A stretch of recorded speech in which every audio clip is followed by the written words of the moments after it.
Welcome to AI for Good, the leading action-oriented, global and inclusive United Nations platform on AI.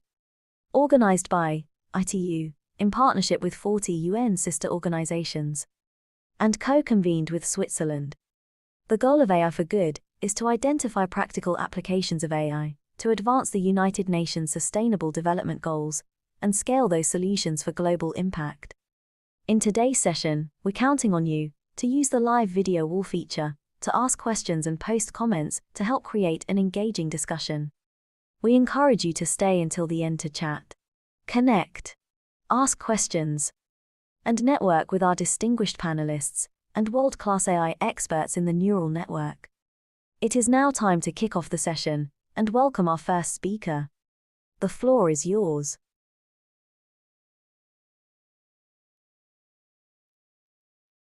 Hello, good afternoon, good morning. I'm Janine Berg, Senior Economist in the Research Department of the ILO, and jointly with my colleague here, Pavel Gimrich, also a researcher at the ILO's Research Department. We are co-moderators of this ILO ITU series on AI and work. Today, I'm very happy to welcome Professor David Autor of MIT, who will speak on expertise, artificial intelligence, and work of the future. David Autor is the Daniel and Gail Rubenfeld Professor, Margaret McVicker Faculty Fellow, and co-director of the MBER Labor Studies Program and the MIT Shaping the Future of Work initiative. His scholarship explores the labor market impacts of technological change and globalization on job polarization, skills demands, earning levels, and inequality. He has received numerous awards for both his scholarship and for his teaching. In 2020, he received the Heinz 25th Special Recognition Award from the Heinz Family Foundation for his work on understanding how globalization and technological change are impacting jobs and earnings prospects for American workers. In 2023, he was selected as one of 2 researchers across all scientific fields as a NOMIS Distinguished Scientist. So we're very pleased to have him with us today to speak on this topic about how artificial intelligence is affecting American labor markets. Please, Professor Autor, you have the floor. Thank you so much, Janine and Powell. It was really nice to be here, and I'll present for hopefully 35 minutes. Try not to speak longer. Really welcome the questions. And I am going to present, I don't think it's just a US perspective, but definitely much more of an industrialized country perspective. I realize that the audience is much, much broader than that. And I welcome the discussion around how that perspective, fits more broadly. So assuming all sounds good, I will share my slides and start talking. Okay, great. Here we go. All right. So my presentation is our expertise, artificial intelligence, and the work of the future. And expertise will be my theme, and you'll see why. So let me just start. This is the theme of a conference that I was at recently. It says the year. So let me say the year is 2021, and let's consider a young woman weaving a rug in India. Men coal mining in the Democratic Republic of Congo. Notice they're both using ancient tools, right? This is an ancient loom. Those men don't have helmets or pickaxes or flashlights or respirators. So pretty primitive. Now, the theme of this conference that I attended was as follows. The year is 2034, and transformative artificial intelligence enables machines to do virtually all of the tasks that humans currently do. So let's imagine how their jobs are transformed by transformative AI. Okay, and as you can see, the answer is not at all, right? Their work isn't changed in the least bit. And the reason is, I'm sure, self-evident to you, which is that, look, there were already technologies that could enable them to do their work faster, cheaper, and much more safely, right? We have modern looms, we have pickaxes and helmets and respirators and flashlights, and yet they're not being used. Why are they not being used, and why will AI not be used for these same activities? It's because labor is so cheap. Labor is so cheap that it actually doesn't make sense to automate, and that's a problem. And so we should not think that because something can be done using a modern technology, it will be, and we should be asking why. In particular, what makes labor valuable enough to want to use technology in that work. So it might surprise you, it surprised me to realize that that, in the countries that have the most capital, the most technology, the most infrastructure, one might suspect that labor would play a relatively small role in the economy. After all, we have so much stuff. But in fact, the opposite is true. Labor share of gross domestic product is highest in industrialized countries. So in North America, it's about 60%. $6 in $10 of all economic activity is first paid to workers before it's paid to any other factor.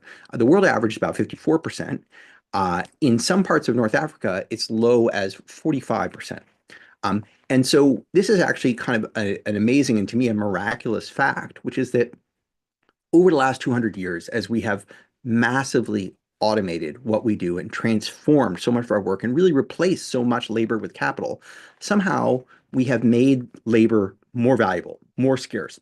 And I don't just mean that wages have risen. I mean, the share of labor in economic activity has remained high. So that's really incredible. So why is that? Well, I'm going to argue that the interpretation of this has to do with the value of human expertise. So let me talk to you about what I mean by expertise. So consider the following two jobs, air traffic controller and crossing guard.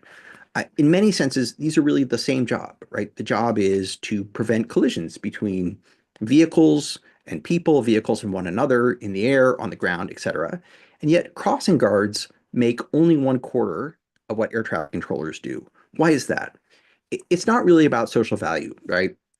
If we had to spend in the United States $130,000 a year to prevent our children from being run over by passenger vehicles on their way to school, we would find a way to pay those salaries. The difference really is expertise. That to become a crossing guard in the United States requires almost no training or certification in any U.S. state. Any able-bodied adult can potentially do this work with little training.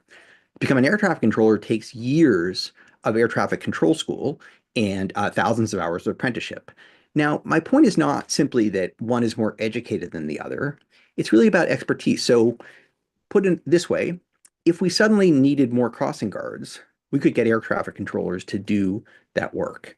If we suddenly needed more air traffic controllers, we could not get crossing guards to do that work. And so expertise has this interesting property that expert workers can often do relatively inexpert tasks, but not vice versa. So let me define terms here. What do I mean by expertise? So expertise means domain-specific knowledge or competency required to accomplish some particular goal, right? It could be baking a loaf of bread. It could be coding an app. It could be taking a patient's vital signs. It could be, redesigning a kitchen or replacing a broken water heater. Expertise, I am arguing now, is what makes labor valuable in industrialized countries. And generally, in most countries, industrialized I focus on only because physical labor has become much, much less important there.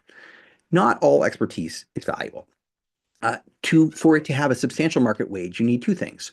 One, the goal that it enables must have market value, right? So it's got to be data science, not just card tricks. Or in fact, what those cobalt miners are doing or what that weaver is doing, that also has the goal it's enabling must have market value.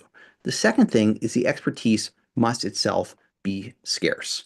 Expertise and scarcity are sort of inextricable because if it's not scarce, it's not going to be valuable. We won't even think of it as expert. Or if any of you have ever seen the movie The Incredibles and you remember the character Panic, who says, when everyone is special, no one is. You could say, when everyone is expert, no one is expert.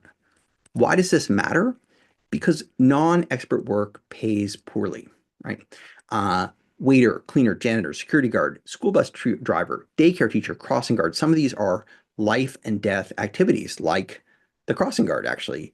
And yet they're poorly paid, not because they don't have social value, but because the supply of people who can potentially do this work is very, very large and very elastic, meaning if demand rises, we can find many, many people who can do it without having to raise wages a lot. So I now want to talk about, having framed the discussion in terms of the value of expertise, and I want to talk about the history of expertise, recent history, leading into the AI era in which we're now in. So I'm going to talk very briefly about the Industrial Revolution, then the Computer Revolution, and then the AI Revolution. So the Computer Revolution in many ways, I think of beginning in the 1970s, 1980s, really 1980s, where it becomes, very apparent and and becomes ubiquitous. Uh, uh, Displaces what I want to call a form of max expertise. What is it, max expertise? Max expertise means the ability to follow rules and use tools, whether you're working on a auto assembly plant or working in the office of a large corporation in the clerical or accounting offices.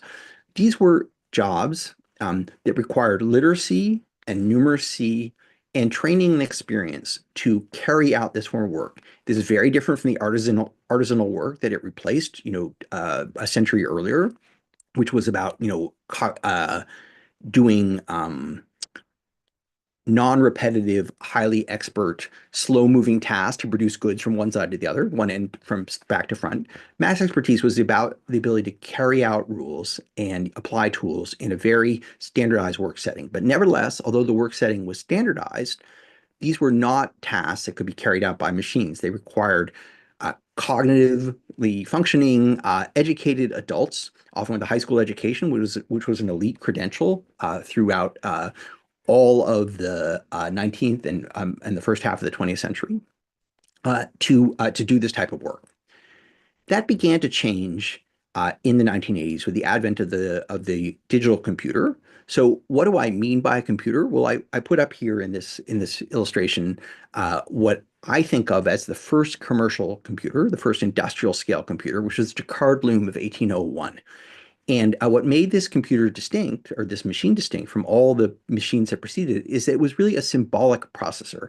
It acted upon stored representations of information as instructions. So those punch cards that you see being fed into the loom, those are not, sew by number cutouts of the pattern. They're actually instructions to the loom about what arms to lift, what threads to use, and so on.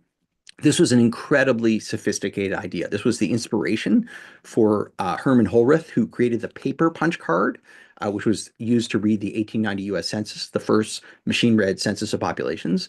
And Holrith joined forces with Thomas Watson to form the company IBM. But what made this, what was so special about symbolic processing is it allowed machines like people to follow rules, to carry out codifiable tasks specified in programs that, essentially followed rules and operated tools. And that was a monumental breakthrough because it allowed machines to move into a cognitive and repetitive physical domain that previously had been limited to human workers. But unlike human workers, there was a trillion-fold decline in the cost of computing, of doing calculations or standardized instructions between effectively 1950 and 2010, according to a brilliant paper by Bill Nordhaus, the Nobel-winning economist at Yale. So let's put it this way. If it took $1 trillion in 1950 to go through a warehouse of data and organize and make calculations and so on, it would cost $1 to do that same activity in 2010. So this had important consequences for the organization of human labor.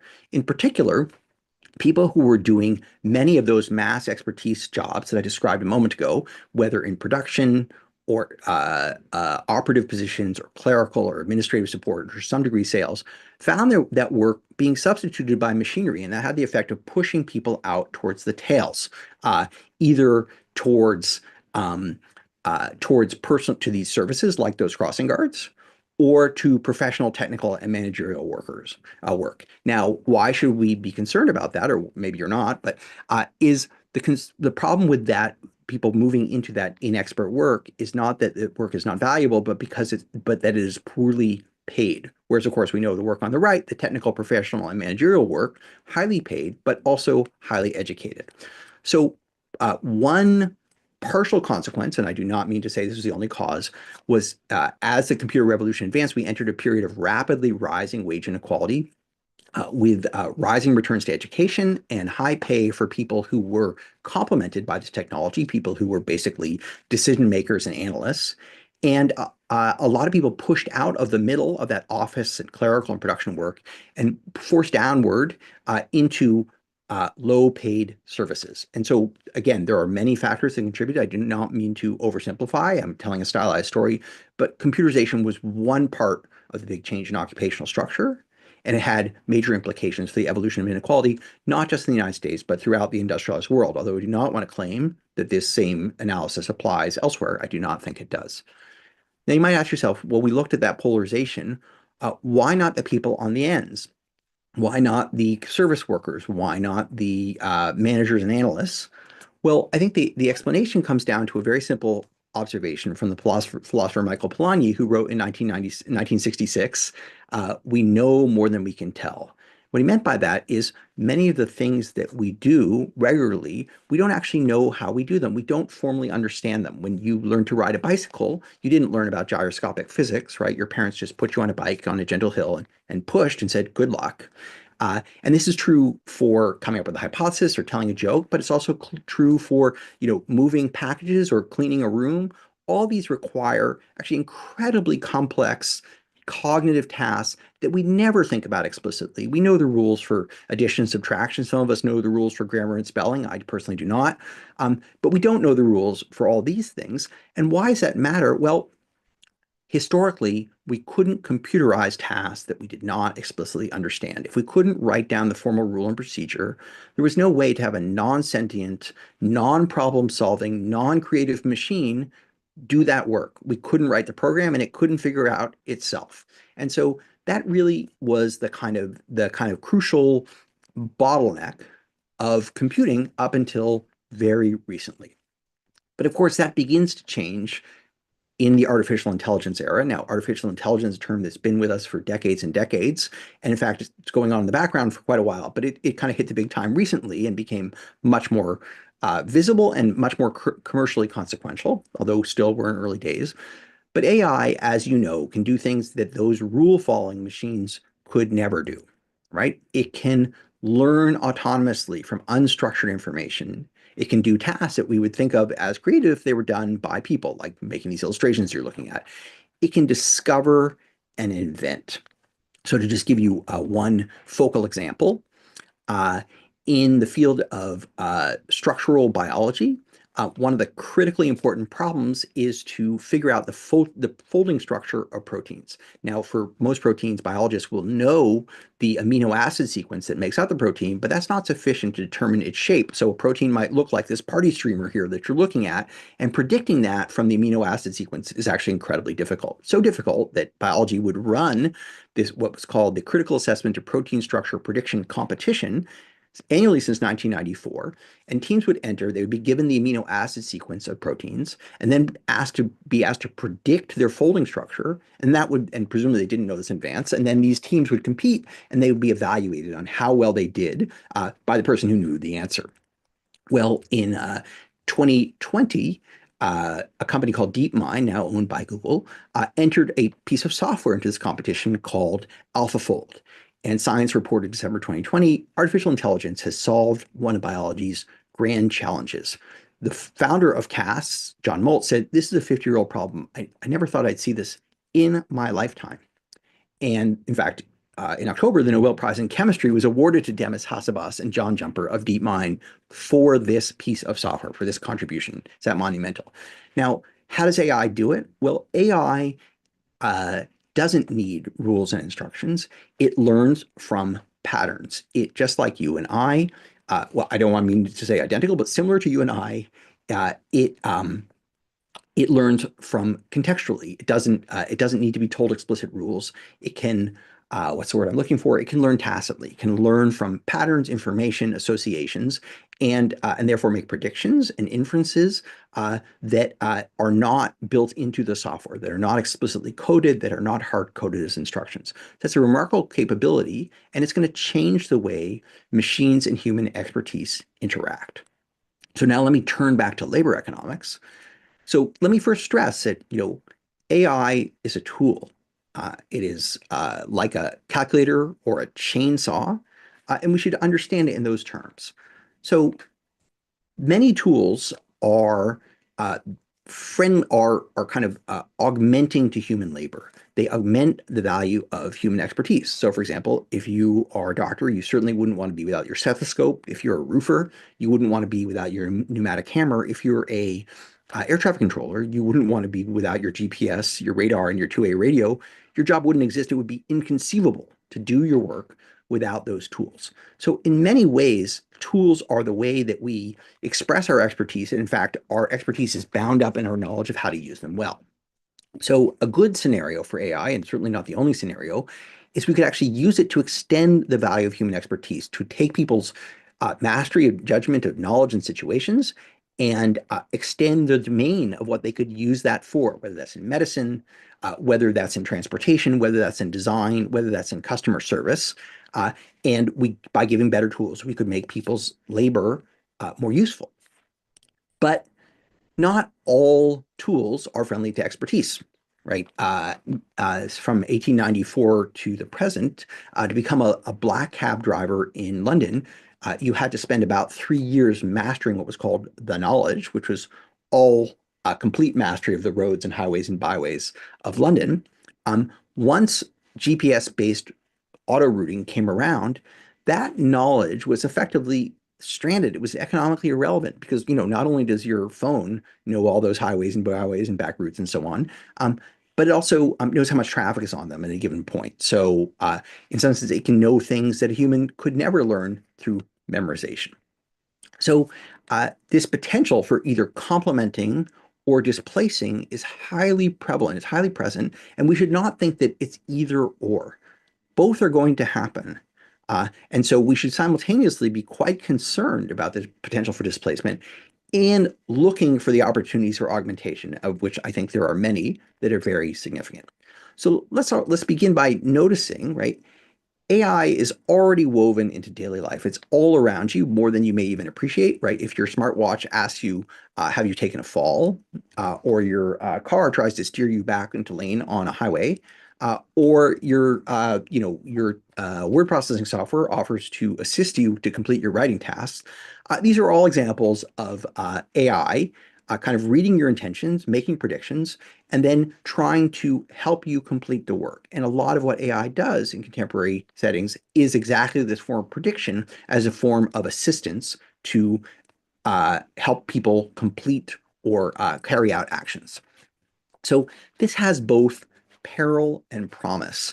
And some of the perils are actually quite surprising. So let me start with a simple example of what the downside risk could look like. And then let me move to the upside potential. So this is a image X-ray being read by a piece of software called Chexpert, Chest X-ray Expert. And what this is an AI that reads radiological scans and then make predictions about what it sees. Does it have edema? Does it have pneumonia? And you can see this is a great application for AI because in radiology, there are no hard and fast rules of something either is or is not one thing or another. Diagnosis is always guesswork. You learn judgment and pattern recognition. You practice over the course of thousands of hours and tens of thousands of scans, and you learn to interpret what you see, but you can rarely be completely sure. This software is really quite good. So without any other contextual information, just looking at the scans, it does at least as well as 2/3 of radiologists looking at the same information. So you might think that the combination of Chexpert and radiologist would be even better because it's such a good tool.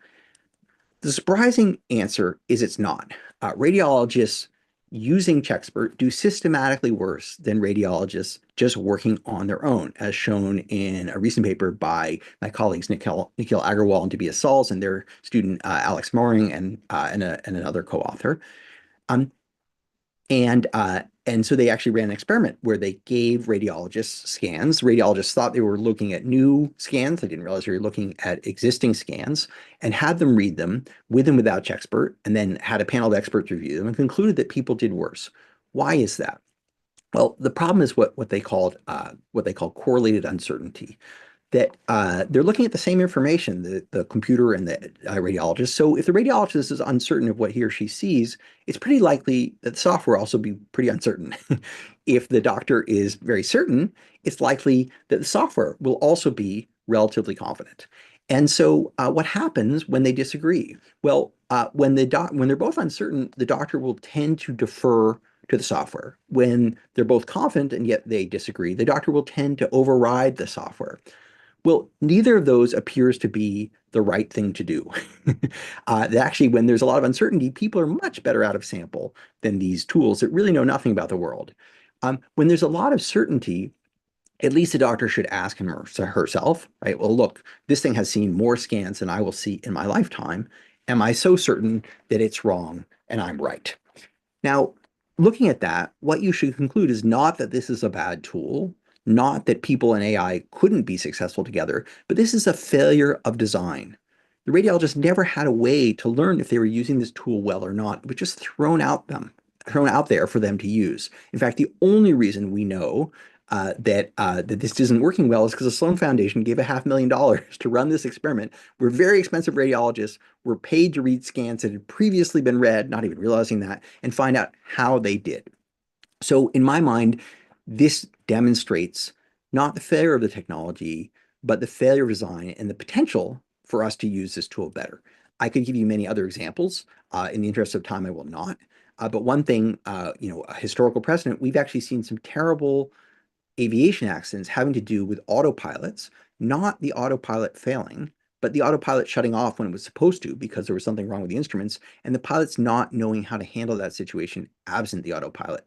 That's not a failure of the technology, but it is a failure of the design of the system of people and machines that has to handle this high stakes setting under different circumstances. Now let me talk about some of the upside potential or the complementarity. And again, I could give you many examples, but in the interest of time, I'm going to talk about only a couple. The first one I'm going to talk about is the use of AI in call center work. This is a recent paper by Eric Brynjolfsson of Stanford, Danielle Lee, my colleague, and her recent PhD student, Lindsay Raymond. And they looked at a company that basically provides support for an enterprise software product that other companies use to run their businesses. So you could think of it as being something like Salesforce, although it is not Salesforce. And part of this, in the part of the job of supporting this product is people chat in to ask for help. So for example, a visitor might say, my name is Alex, I'm super frustrated. I've had customers call me all day saying they can't access their information on the website or the website isn't loading. I need this fixed ASAP. Now you might think the chat bot responds to the customer, but it does not. Instead, it reads the text and then suggests a potential response to this customer service agent. So I completely understand, Alex. I can definitely assist you, blah, blah, blah. Or let's set expectations. Let us find your account. Then we can walk through the steps. Sound good, etc. So how does this work? So let me draw your attention to this figure on the right. On the x-axis, the horizontal axis is how long the customer support agent had been working for the company. On the vertical axis is how many calls did they resolve per hour. And you can see, so if you look at the folks in blue initially, these people never used the piece of software. They started about 1.8 calls per hour. By the end of 10 months, they're up about 2.5 calls per hour. So they've improved substantially, right? They've improved by about 40%.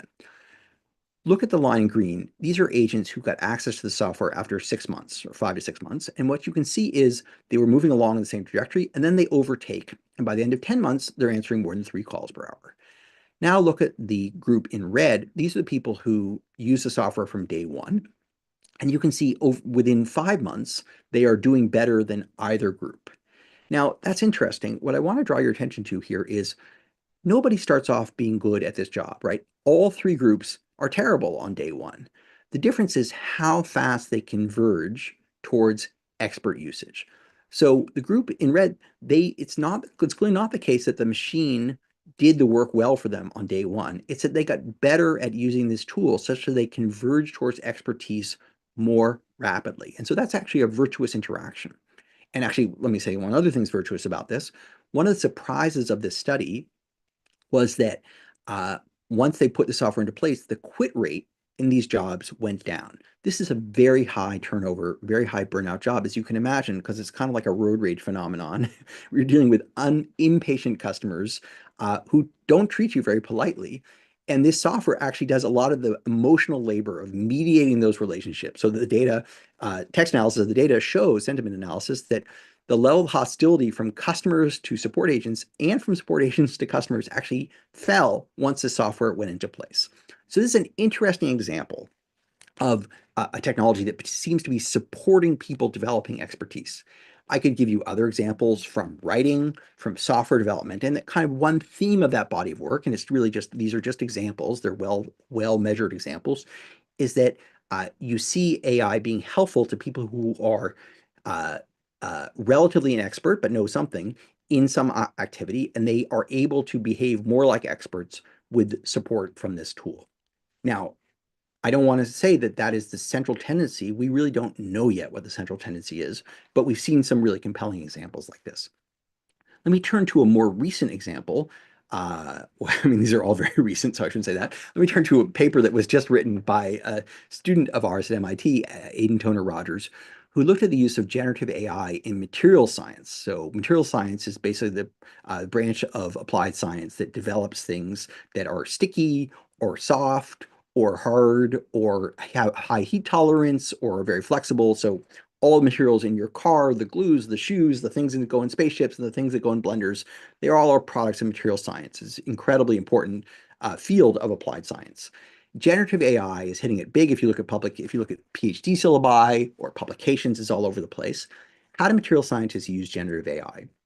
They do something called inverse material design, where they essentially look at target features of a property of material they want, like how flexible, how sticky, how heat resistant, etc. It goes through a graphical neural network and it comes out with a predicted structure. And so the software predicts materials that would have the properties of these target features. And this second figure shows you a little bit more about that. So let me break my discussion into two parts. One, what happened to productivity? And then what happened to workers? So this first figure shows you productivity. So this is what happens in months after they start adopting this AI. And it's actually a well-controlled experiment. It's not just a pre-post. They have lots of teams that adopted at different points in time. So the new materials discovery rate goes up by 40%. The patent filings go up by 30%. Patent filings, we don't know patent outcomes because those take years, but filing is a very good surrogate intermediate index of some success. And then prototypes of products go up by around 20%. So by any measure of productivity, this is amazing. And in fact, the properties of the materials that are developed appear to be a better fit towards their target properties and to be more novel, measured by different ways of measuring how innovative or unusual an idea actually is. Now let's talk about what happened to workers. So their work of material scientists, these are all PhDs, by the way, changed pretty radically.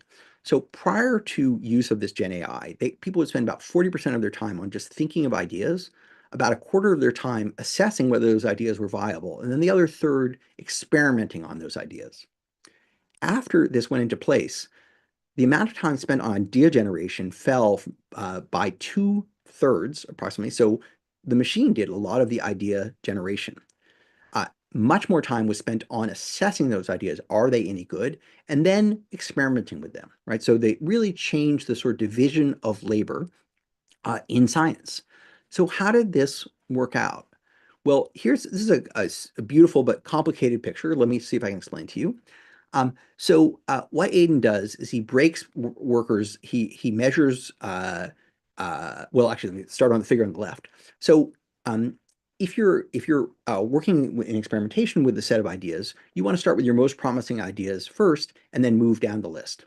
So without AI, the first experiment that scientists would run would have about a 90% success rate, and that would fall quickly towards a zero over the course of a few experiments.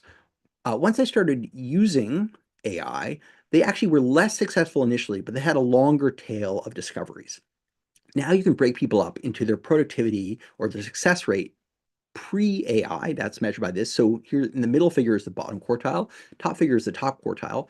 In the bottom quartile, they go from having some ordering of pretty good to not successful to essentially choosing at random. These scientists do not have the judgment to use this tool well. If you look at the top quartile of scientists, they also are not as good as predicting which of the experiment will succeed relative to how they did without AI, but there's a much longer tail of discovery. And so the kind of startling result of this paper is this tool is really good, but only for scientists who actually have domain judgment to make assessments of when the AI is proposing good ideas and when it's proposing bad ideas. And so it's complementary to a form of judgment. So I talked about the call center, they learn judgment. This complements people who have judgment. So let me try to summarize what I'm saying here.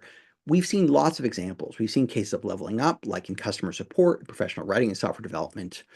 But it's not a universal law. We will see job displacement. Superstar amplification is arguably what we're seeing in the case of these scientists, or expertise dilution like those taxi cab drivers. So one should simultaneously be optimistic and pessimistic. Optimistic that there are great uses, pessimistic or at least concerned that there will be real displacement. But when I think about a good use, I think about something like nurses or nursing or nurse practitioners. These are medical experts who do use lots of judgment in the work that they do, but they do work that used to be done exclusively by MDs, the diagnosis, the prescribing, the treatment, and these are actually a rare case where we have a highly skilled but less expensive professional group competing successfully with doctors who are more expensive. Nurse practitioners are not a technological development. It's actually a social movement led by nurses to carve out a broader scope of practice, recognizing their capabilities. But at this point, they're heavily augmented by technology, right? They have access to electronic medical records. They use diagnostic software. They use software that looks for drug interactions. It's quite easy for me to imagine a future where AI enables nurse practitioners to have a broader scope of practice because they can diagnose and treat successfully a larger set of ailments. Now, again, that's not a replacement for their judgment, their training, their foundational knowledge, but with these tools, they can apply that knowledge more broadly, or at least that is my hope. So let me end by talking about the end of work, which many of you may be thinking about. If you're concerned about the end of work, you're in good company, or at least distinguished company. Here's Elon Musk saying there will come to a point where no job is needed and the Doge will ensure that no job exists.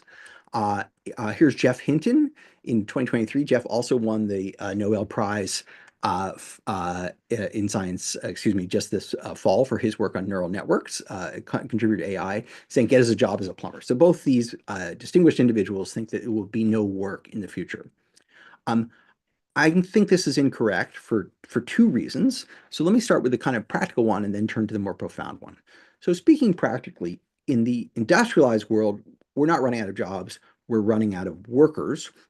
In most OECD countries, the fraction of the absolute number of people in the working age population will decline over the next 35 years. But of course, the number of elderly people will not. So that's a very significant economic problem.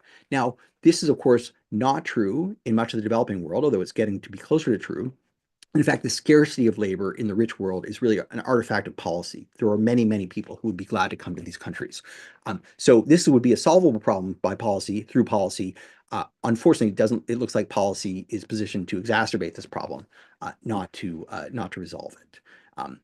Huge loss to humanity. But let me turn to the second reason why I do not think that the end of work is something we should be most concerned about relative to what type of expertises people will be using.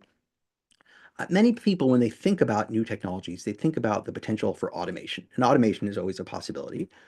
But most innovations that profoundly change the way, the texture, and the context of work and life more broadly do not automate. They actually create new capabilities. So when machine-powered flight was mastered in the early 20th century or late 19th century, this didn't automate the way we used to fly. We just didn't fly without machines. Or the scanning electron microscope, did not automate the way we used to look at subatomic particles. We just couldn't see them before we had these systems. Or, if you were to go back to ancient Greece and automate all the things that the Greeks did, you wouldn't have, the modern 21st century world. You would just have a world without horses. It wouldn't have electricity, wouldn't have penicillin, it wouldn't have flight, it wouldn't have telecommunications. So the way technologies are truly transformative is by extending human capabilities to enable us to do things we couldn't previously do. So I'm short on time, so let me just move quickly. I want to emphasize that how we use these tools is not a choice of the tools, but a choice of the people who pay for them and engineer them and ultimately deploy them. You can use AI, for example, for censorship and for surveillance. It's a great tool for that. That doesn't mean that's because that's what AI does, but simply because if you want to make that investment, this is the best technology we've ever had to do that kind of thing. But you can also use AI to assist with elder care, to provide real-time information to workers doing construction or repair, to make Education, more immersive, more like simulation, less like a classroom. Cheaper, more accessible, and more broadly deployed. We have choices about this. So, for example, we have two great uses for controlled nuclear fission. One is for fissionable weapons, and the other is for uh, power generation. The country of North Korea has an impressive arsenal of fissionable weapons, but it has no nuclear power generation capabilities. The country of Japan, the only country against which an offensive nuclear weapon has ever been deployed, has no nuclear weapons, but it has dozens of nuclear power plants. That's a choice of a society, not a feature of a technology. So in looking forward, we should be asking the following questions. Are we going to use AI to empower and to extend expertise? Or are we going to use it primarily to automate work and displace workers? This is not just a feature of the technology, it's a design choice. If we want to extend expertise, how do we make that happen? This is an R&D opportunity, it's a necessity, it requires investment. I don't think it happens on its own. So then how can, should, and will industry, will government, will universities, will labor representatives shape this future of work? That's a choice that we'd be collectively making. Now, collective is a very difficult word because not everyone has equal power, not even close to it, but it is a collective decision ultimately. So let me end on a positive note. My Whirlpool washing machine has more processing power than the Apollo guidance computer that landed the first person on the moon in 1966. And this processing power allows me to start my washing machine's rinse cycle from anywhere on the planet where there is Wi-Fi. And as you can fully appreciate, that is a worthless technology, right? I still need to go to my laundry room to get the machine, the clothes out of the machine. So this is really of no use to me. And more fundamentally, my washing machine, my laundry machine is never going to the moon. Right? So what makes a technology transformative is not that it has a lot of hardware and software, but what new capabilities it enables. So when we think about good uses of AI, we should be asking beyond replicating human capabilities, what are the moonshots that we can take now that we have these new capabilities? And that's where a lot of the value is going to come from. So let me stop there and I welcome your questions. So thank you very much. That was wonderful. And it actually complements a lot of work that we've done here at the ILO, where we find that there's not going to be a jobs apocalypse. Yes, there might be some jobs that are lost, but the biggest change is really going to be the transformation of jobs. And hopefully that can lead to good job quality. In the article that you wrote that accompanied this, your lecture, you talk about, the potential to devalue expertise, as in the examples you gave of the radiologist or even the more seasoned call center workers, and that this could rebuild the middle class. Of course, that's not going to be automatic. I just wonder a little what your views on, or whether there's a risk here. For example, if we think of like the gender pay gap, you could think a gender pay gap could decrease, but that's because male earnings fall. Is there a risk here that we could have a pushing down of people who were actually earning more money because of this devaluation of expertise? And if that is a risk, what institutions do you think are needed to ensure that the benefits are broad-based? Good. Okay, sure. So there absolutely is that risk. Let me say they're kind of, I think there are three sort of different attributes of this. One is something where expertise goes from being scarce to being highly abundant. In that case, it will not have much value, right? So there's a time when, knowing how to code a website was an extremely valuable skill. And now that's pretty, that's pretty readily abundant. Or even knowing routing servers. So one case is where basically a technology just takes a scarce human skill and makes it so cheap that it really doesn't have much value. A second possibility, and I think that will happen in some cases, that always will, but I don't think that's the modal case. A second opportunity or second case is where it creates additional competition. So I talked about nurse practitioners, right? And they actually compete with medical doctors. Medical doctors have done their best to prevent the nurse practitioner occupation from growing in the United States. It's grown despite that. And I view that as very healthy. And yes, it potentially reduces the earning powers of doctors, but these are highly paid professionals. Meanwhile, it creates a better set of jobs for people who aren't quite as elite. And so we live in, certainly in industrialized world, we live in societies where experts are paid an enormous amount, but they're a bottleneck to the services that everybody else consume, including in medicine, in education, in law, in design.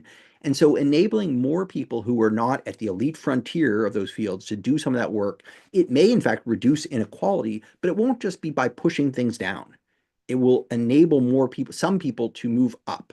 So I think it's a mixed picture. I guess the third case, let me skip the third case. So I think the point I want to make is, yes, it's not going to make, I guess there was a third point I want to make.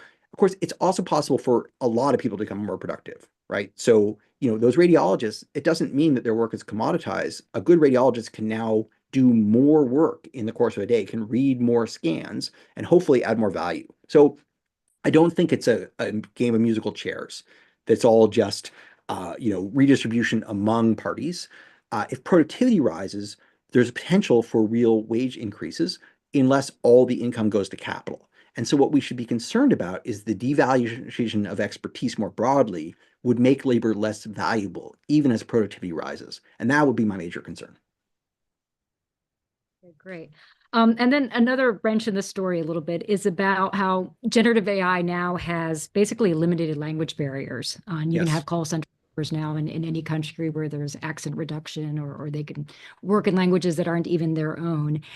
So there could be a risk that you would have increased offshoring, especially of jobs that are done over computer and can be easily offshored. Do you see this as a concern? Well, I see this as a concern and an opportunity, right? I mean, so much of the world's commerce happens in English, and so much, and yet, that's not the native language of most people. And so to enable more people to, operate in that English Anglo-centric world, for better, whether I'm not condoning that is that way, but it is that way, creates opportunity. Yes, it also creates competition. But I don't think, again, as an economist, I generally favor competition. I favor opportunity, even if it's not a win. Competition. The truth is nobody likes competition. Everyone likes to be at the front of the game and then have no competitors.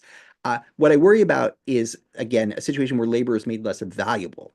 And that is my real concern. The only competition I'm really worried about is competition between labor and capital, the situation where so much is done by machines that human labor is no longer scarce.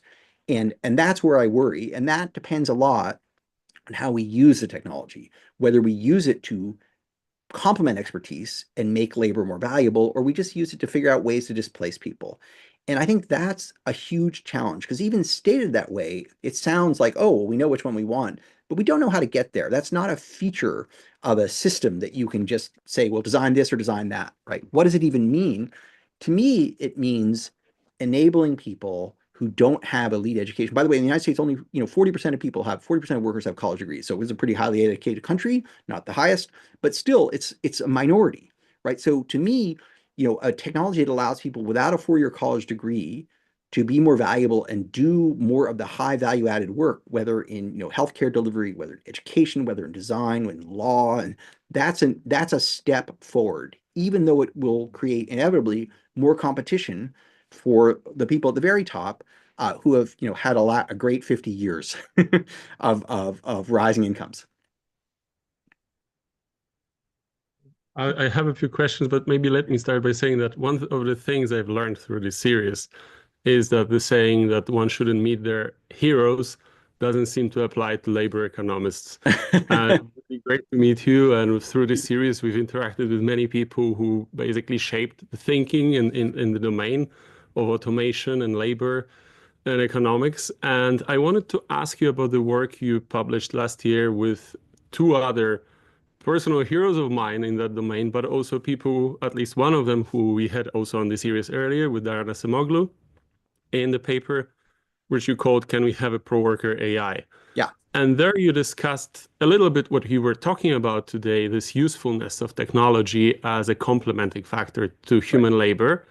But I was wondering whether you thought about how we can measure that, and how we can measure that in a systematic and way that we could apply to those different occupation and tasks that you have also been working with, and not just as an abstract concept. And I was wondering whether you thought about it, a tool of this type that we could also use in our work and other economists could rely on. Absolutely. So, I mean, first of all, Paula, you've been doing work in this that tries to measure exactly that, and it's very useful. And in fact, I was reading some of your papers last night, so I learned a lot. And so I think that, but I do think it's a challenge for measurement because I think there's a lot of work that just says, well, what is exposed?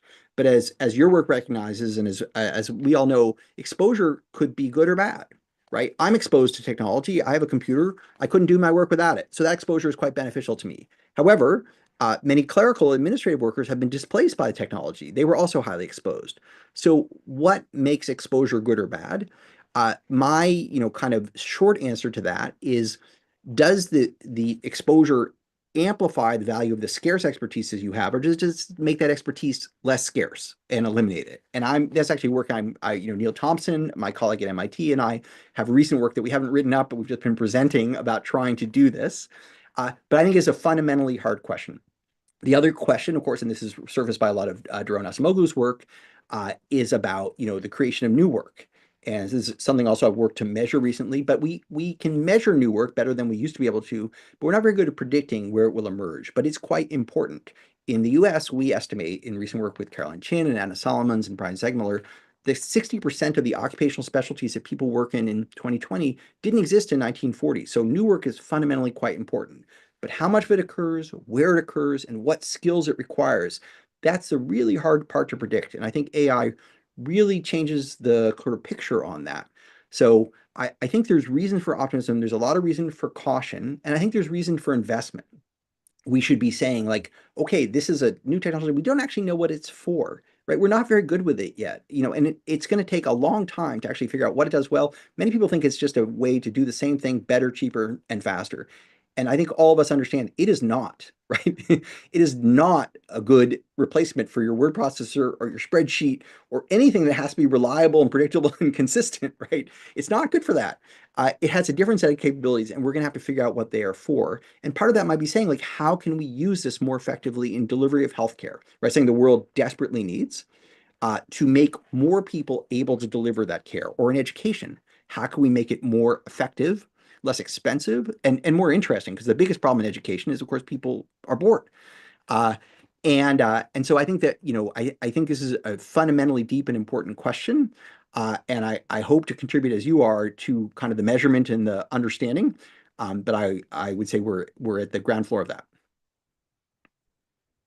Okay, well, yeah, I'm looking forward to reading that work once you've written it up. We should write it. And I have to say, one of the papers that's from you that stayed with me is your 2015 paper titled "Why Are There Still So Many Jobs?" Probably also it's partly because of the great title you gave it. Which my wife suggested, by the way. I recall that you made an argument there, an illustration, how in the early 1900s,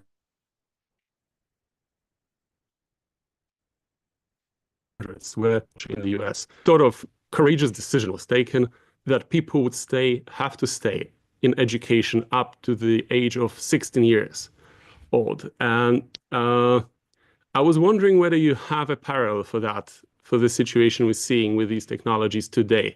Sort of what would be an equivalent type of investment today in people's skills or capacities or education that you think would help us maximize the benefits of this technology in this transition that we're seeing? Yeah, it's a super good question. Uh, and it was more obvious back, or maybe it wasn't obvious. It's only obvious in retrospect that the thing to do was to get people more foundational skills. And it's not as obvious now that what exactly those skills are. But I guess I still fundamentally believe that a lot of what will remain important and maybe even become more important in this era is a kind of a form of kind of metacognition, the judgment to apply tools well, right? This is in those call center workers, but also in the case of the radiologists, but also in the case of those material scientists, right? That working with these tools, what makes them complementary? Well, you need to have enough domain judgment to know when you're using it well and when it's producing garbage or something unsafe. And I think that's where humans will be, really fundamental in this sort of translation. We have much more contextual understanding. It's easy to be impressed by these technologies, and we should. It's easy to overestimate them, and we should not. And that's where we actually run into peril, because we rely on them more than we should. And so where the combination is virtuous is where people have enough knowledge and training and judgment to work with a tool that is opaque, that is useful, and is quite fallible. And that's where, and so I would say the training, where does training come in? Where does skills come in? It comes in learning how to work in that complex and uncertain environment. That means thinking analytically and quantitatively, but also synthesizing information, making arguments, leading and communicating. And I think those skills will remain extremely important, and all the more so because it won't be sufficient to follow rules. So I also wanted to ask you about, well, essentially initial slides linked to developing country context very much. And then you gave us this more industrialized country perspective in your presentation. Yeah. But of course, many people in the audience and here at the ALO, we think a lot about the implications for developing countries, especially lower income countries. And in the paper that you mentioned that was done jointly with the World Bank, we basically looked at the jobs that we think could be transformed by this technology and tried to estimate how many people would actually have access to a computer and the internet as of today as crucial pre-requirements. And we said, well, maybe up to half of these jobs don't even have access to these fundamentals.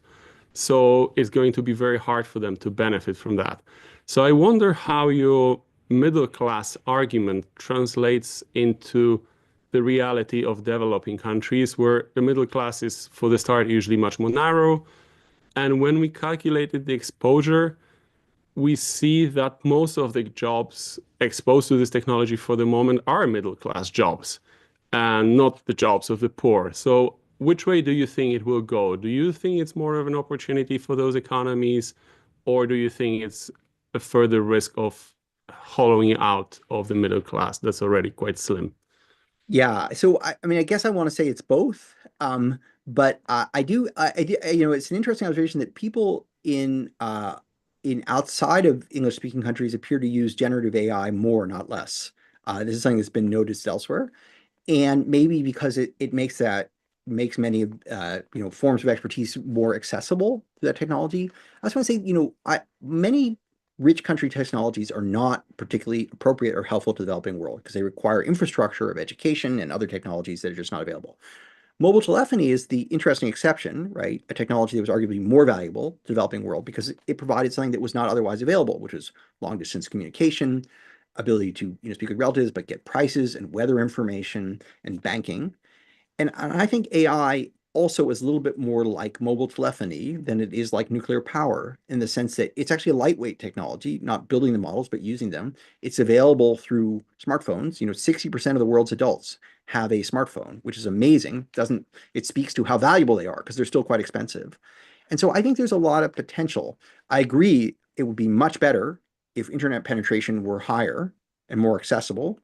And we know from good economic evidence that when countries get access, they do actually grow faster, right? So there is potential. So I mean, I think there's risk. I think there's displacement. There will be, so many things are going to happen. I do not, and often if there's benefits, the people who are on the downside are not the same ones who are on the upside. So even if we say on average it's good, that doesn't mean it's good for everybody. I think there's a case that we can use it well. I think it poses real risks.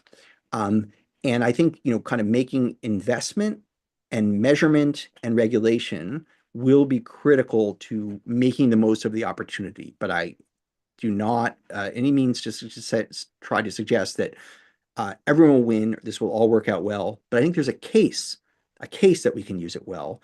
And if you ask, where's expertise, where's medical expertise, where's educational expertise, where's design and engineering and software expertise, legal expertise, where are those things scarcest?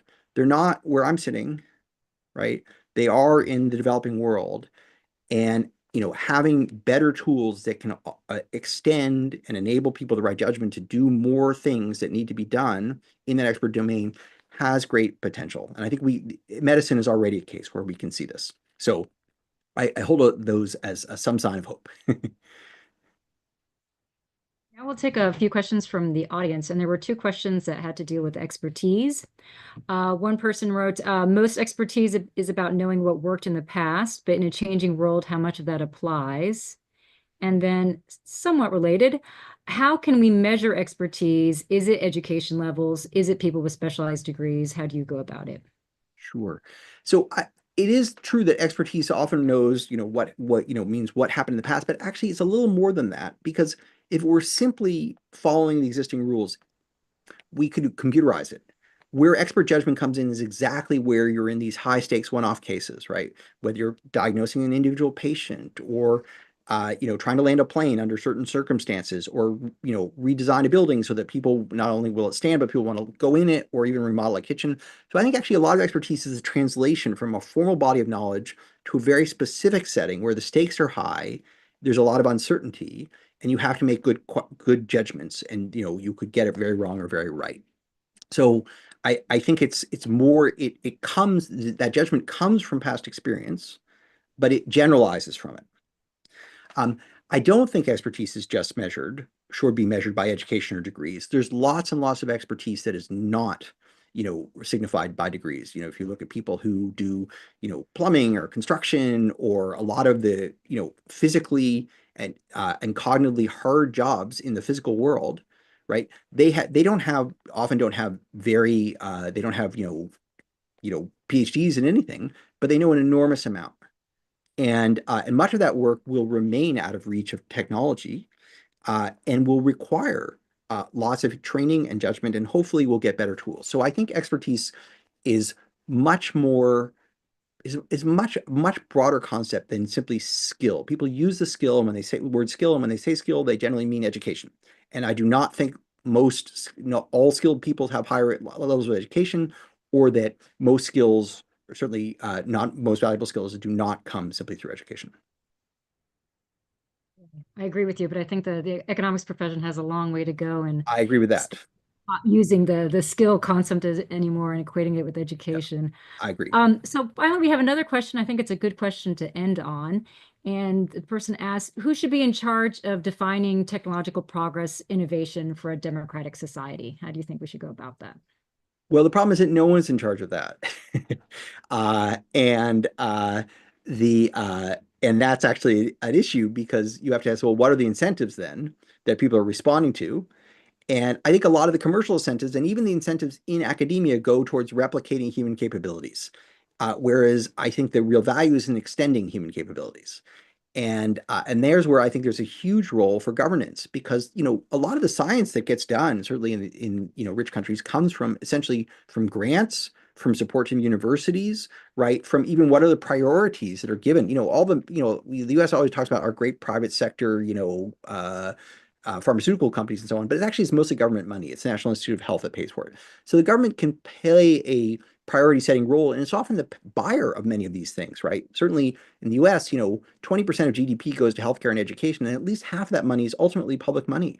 So the government has an enormous role to say, like, we want to work on how healthcare is delivered or how education is delivered, and invest in the tools to make that more effective, but also with the right objectives, which is extending the expertise of people who do the work rather than simply replacing them.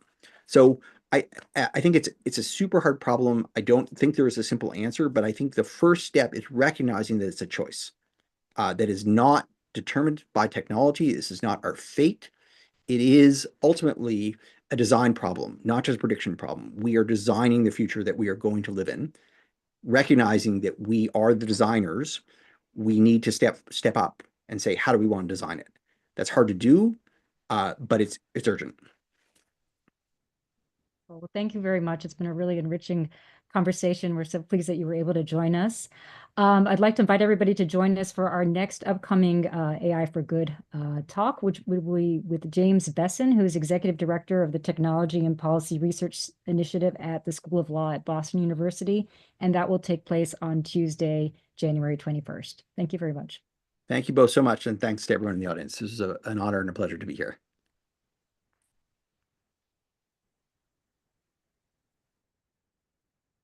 Thank you for participating in today's AI for Good session. We hope you've learned something new, innovative, and engaging in today's event. We now encourage you to continue the conversation on the live video wall in the neural network. Here you can ask questions, like and comment, share links, complete the poll, connect with interesting profiles, or speak one-on-one using the chat and video function. We invite you to explore the lobby, try the smart matching quiz, visit the virtual exhibits, poster boards, the e-shop. and build your personalized AI for Good program. Let's shape the future of AI for Good.